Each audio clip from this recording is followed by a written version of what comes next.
Hey everybody, welcome back to the channel. I'm Satoshi Sean. You are at the Cryptopolitan, your one-stop shop for all blockchain and cryptocurrency news. Glad you're here.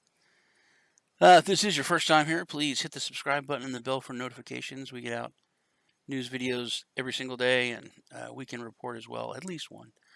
Let's jump into it. Head over to the Cryptopolitan. First off, I wanted to go over kind of a larger thing. It's one story. But Bitcoin exchange, it was hacked, and 50,000 users are going to receive hacked funds in cryptocurrency, which is cool. But it's part of the bigger picture where a lot of self-regulation is really going on in like Japan and Korea. They're coming together and they're going to increase the exchanges, increase their responsibility when it comes to hacks, even if the hack wasn't their fault. If they, did all their due diligence, if they had, maintained good security, but still, if a hacker got through and got some funds, they're going to make that up to their users, which is cool. The hack here, they're being, looked at and all that by the government, and it's not clear as to whether or not they're even going to come back and open up shop again. But they are going to give people back their funds, which is cool. Most of the funds stolen were theirs, about $32 million. And I think only 13% were actual, customers' funds. But they're going to return that, which is cool. Next, this is an interesting story for a lot of reasons. One, because I'm a cryptocurrency influencer. If you go over to my main page, Satoshi Sean, there's a crypto vigilante network that warns traders against crypto social influencers. And I've been thinking about this before we even did this story, and I looked at it for what Brad Lorry had said here in his tweets. So something I thought was a little odd. I'm not sure there's anything really wrong with it, but I think it's odd. I do agree with him that it was odd.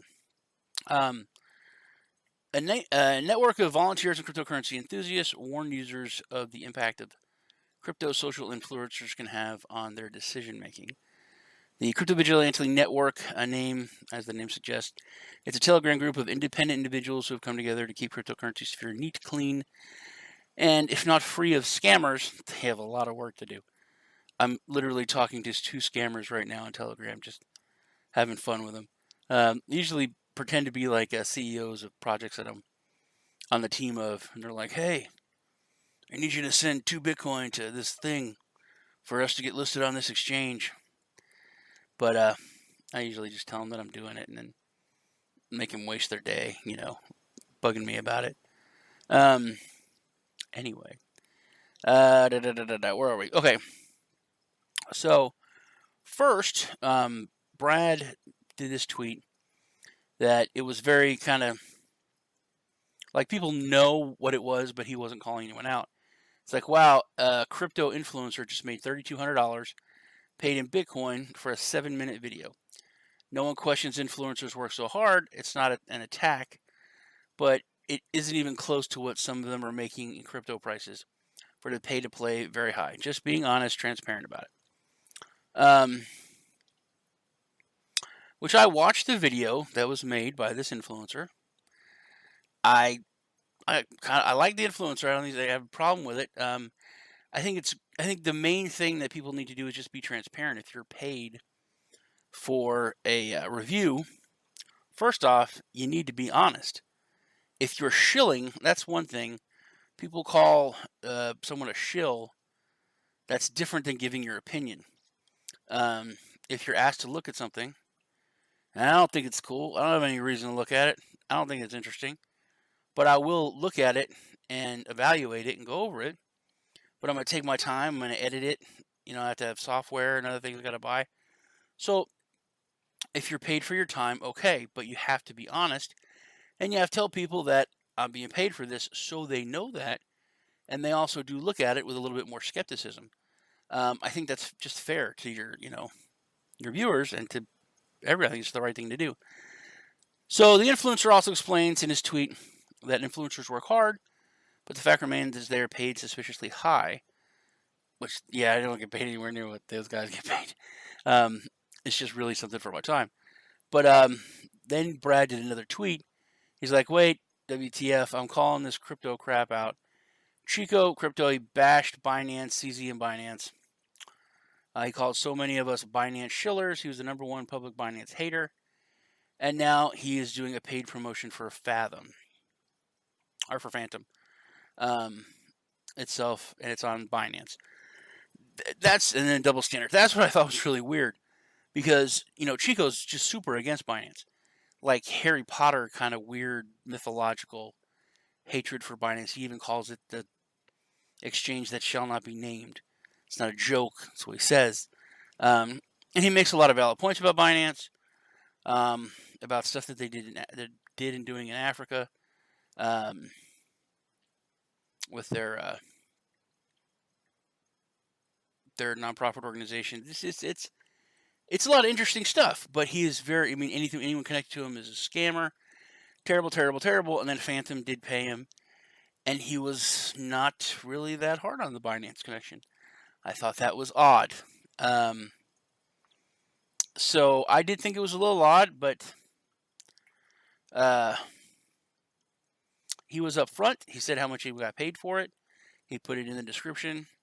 You just got to take it and look at it for what it is and make your own decision. Now, when it comes to Phantom, I think Phantom's really cool. Which is another reason why I when I first saw it, I was like, I can see why he did it. It's kind of the lesser of two evils. Like, yeah, I hate Binance. Binance is terrible. Binance is the devil. But Phantom is really cool. I like what Phantom's doing. I think it's going to be massive and a really a shining light in the sphere. So I make a little bit of a compromise, and I'll do this and not really hit Binance. I could see that because I've looked into Phantom and I see what it's going to do. But then the Vigilante Network did a poll, and do you think that crypto influencers are paid pay shills? 81% absolutely, 12% don't know, only 7% think they're paid for their time that they put in. Now, granted, Chico got paid like over $3,000 for a 7-minute video. Okay, but if somebody pays you $100, $200, and you do a review and you do the editing and you do all that, that's not that big of a deal. And you say it's a paid review, you say that they supported the channel, all that stuff. That's different. But he told the amount. He put it out there, so like I said, you gotta look at it and make your own decision on it. I don't think there's anything that huge. I think it's odd because, I mean, it's literally like Donald Trump going out and saying, Hillary Clinton's not such a bad egg. It was like kind of like watching that. It was like an episode of The Twilight Zone for him to talk about Binance and not be just bashing the crap out of it. Speaking of bashing the crap out of somebody, Tel Aviv indicts an Israeli crypto hacker in over $1 million scam. Tel Aviv, Israeli crypto hacker, he acquired about over $1 million of cryptocurrency from Germans, Dutch, and Belgians. Him and his brother in Bitcoin, Ethereum, and Dash. And so they've charged him with what's his last name is Gigi. Eliyahu Gigi. That sounds like I don't know, like the old Yahoo commercial. Eliyahu Gigi. Anyway, he embezzled 1.75 million, so closer to 2 million. Ironically, one of the charges is tax evasion. I'm sure that'll be the one he really gets hit on. But it's not surprising. I think that Israel will emerge as the top place for crypto scam and crypto. What's the word I'm looking for? The authority when it comes to crypto intelligence. Like 75% of all cybersecurity stuff is based in Israel. They are like the leader in all cybersecurity for the world. So it just makes sense that they're going to be the ones that will be hitting any kind of cryptojackers or criminals in our sphere. And Huobi, they are partnering with Paxos and Stable Universal to make a stablecoin, which will be called the HUST, or HUSD. But which is I think it's good. Huobi's a really solid exchange. I like Huobi. And for them to have their own stablecoin, I think it'd be cool. Huobi is to ensure the full backing of the HUST token and regulatory oversight. The dollars will be backing HUST token will be held in reserve by Paxos Trust Company, a fiduciary and qualified custodian regulated by the New York State Department of Financial Services, NYDIFS. Everyone just calls it NYDIFS in New York. I know, I've been there. That's what they say. So it looks solid for people that really, have a problem with Tether. This looks like a solid alternative as it's going to be regulated. That's about it for today, you guys. Cool hanging out with you. Please crush that like button. It really helps me out. Leave me a comment. I'll see you guys in the next video.